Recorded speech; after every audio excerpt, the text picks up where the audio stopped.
4 wins, no losses, and I got the pack to prove it. Hello and welcome back to the Misawa Institute. I am overjoyed right now because for the first time in 7 years, I have come first place at a card game event, with the event in question being the release event for the new structure deck for Gundam card game, Iron Bloom, which is of course featuring cards from the Iron-Blooded Orphans series, my favourite Gundam series that isn't from Universal Century. So I have a lot of goods to show you guys. Of course, the release event was a mirror match tournament with everybody running a copy of Iron Bloom, a deck which contains both white cards and cards from the new colour purple, which is characterised by a high risk, high reward kind of playstyle. I've seen some purple factions in the new booster pack are going to have like send cards to the trash pile to activate effects, and this one here, the risk involves damaging your own units to trigger their effects. But before we get into this, or of course what I'm sure you will hear for this, let's get into this. The promos I got for participating. Of course, participating in an official Gundam event gives you a participation pack, and from that pack I pulled this snazzy alt art for the bird mode of Wing Gundam. I'll probably give this to my brother, he plays a wing deck. And then for the actual event exclusive promos, we got a shiny Barbatos second form and an alt art of the new command with Iron and Blood, featuring Mikazuki instead of Augur. And then, as we all know by now, each Gundam starter deck does come with its own bonus pack. And from that one, I pulled this shiny Fatal Strike. And now, we got the obligatory promos. Now it's time for the winner's prize. Let's unbox this baby. Oh yeah. Man, this packaging's tougher than I thought. Give me a second. Oh, I see it's a bit shiny. I see it's shiny. Let's see what we got, boys.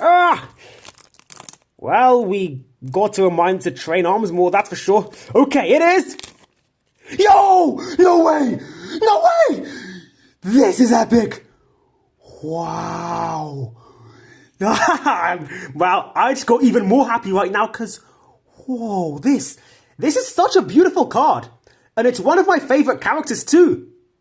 Nice! I don't play blue, but I definitely will be hanging this up on my wall in the top loader, because damn, this is amazing! Okay, promo time over. Let's do a comprehensive look at this new deck.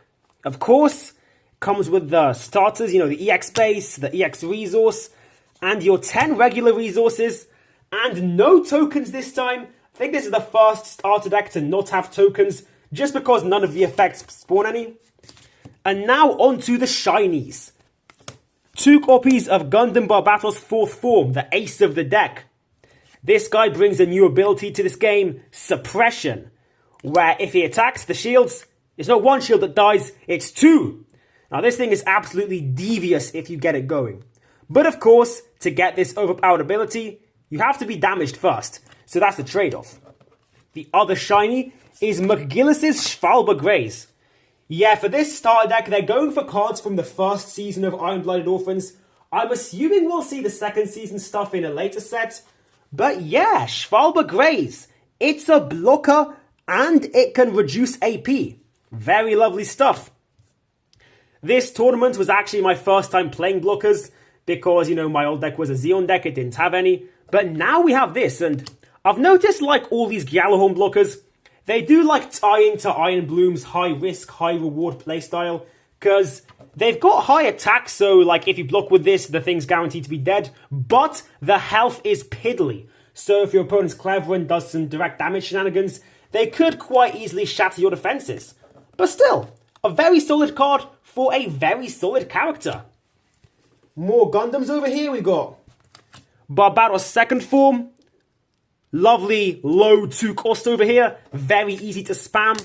And the stat line is admittedly kind of mid until it gets damaged, in which case it becomes a mighty 4 AP powerhouse. And then we have Gundam Gushon Rebake, 3 copies. My favourite Gundam from Iron-Blooded Orphans Season 1. And the effect is kinda underwhelming.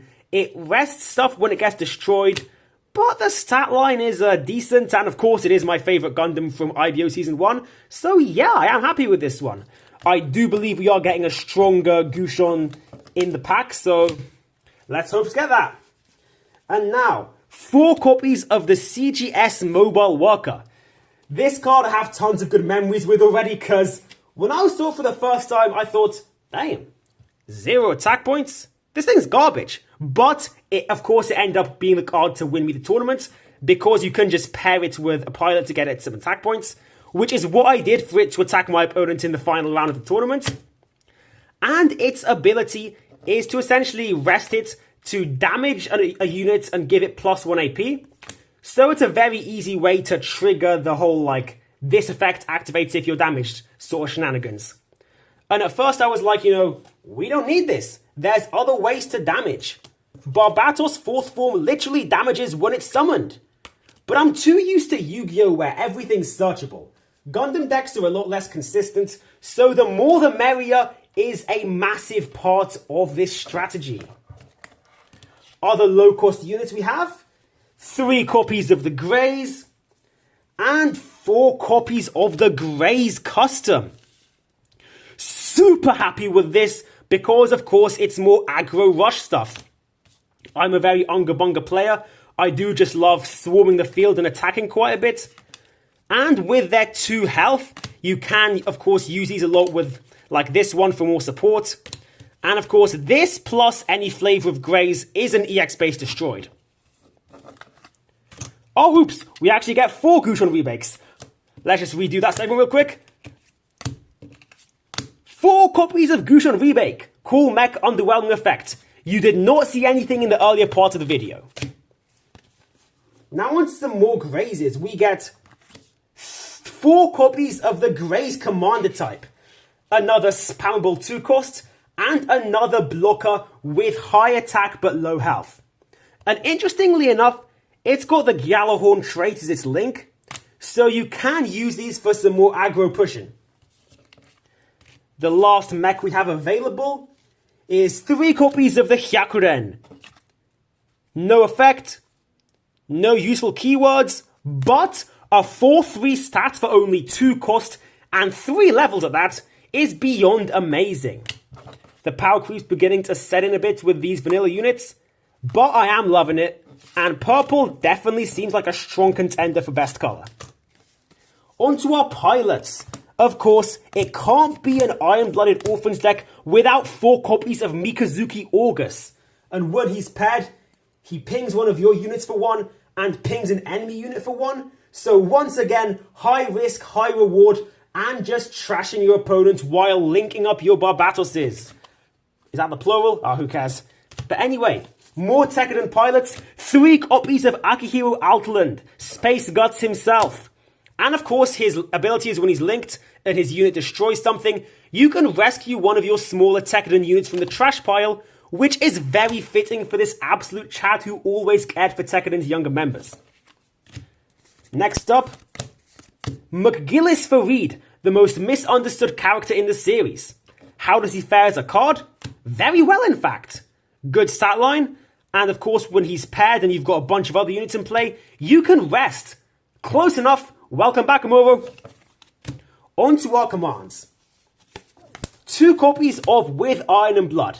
Say that again. Okay, but like, this is my favorite card in this deck because it has Orgo on the art and he's my favorite IBO character. And as a command, what it does is damage one of your units and it gains 3 AP. This deck is on a 1-track mind and I love it. This is probably your ideal way to damage stuff besides Mobile Worker. Just slap it down. Insane attack boost. And also now all the abilities are active. Lovely stuff. And we have also a very interesting alt art. Unforeseen Incident is back. Except, of course, instead of Miorine being on the front cover, we have Mikazuki tearing Galio and Yuan on the front cover, which is much preferable. Honestly, like, what is there even to say at this point? This is just one of the best cards in the game. You can use it to annoy your opponent. You can use it to annoy your opponent even more. And that's about it, really. And now for our new purple command, Fatal Strike. basically purple's answer to red's close combat. If you activate it in your main, you can destroy a small unit, and if it's a burst, you can ping an enemy unit for 1 damage. It's a bit of a shame you can't ping your own units, but then again, like it is Fatal Strike and like Barbatos swinging its club, so it makes sense this is targeted towards the enemy. Now all that's left are the bases, and we have 4 copies of the Isaribi. This is already one of my favourite bases in the game. It's just so all-purpose. I mean, level 3 cost 1 is already brilliant with 5 health too, and its whole shtick is rest it in order to boost your like other guys' attack points. So yeah, even more aggro. This deck had my name written all over it, I swear. Lovely stuff. Overall, thoughts on the deck, thoughts on purple?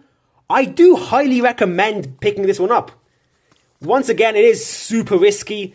Like, you are damaging your units to get stronger, and most of the time those units don't really have that much health, but if you play your cards right, if you're fine with a bit of risk, you will have an insanely fun time dominating your opponent with effects like suppression and just tons of little guys, tons of blockers. Like, now that I think about it, this deck has a tiny bit of everything for everyone, and that's pretty special in its own way. But yeah, that's enough rambling from me. This video is over. Enjoy one last look at my Sailor, my Barbatos 4th form, and where's the other shiny? Come on, where is it? Where is it? Ah. Okay. There we go. And my Schwalbe Greys.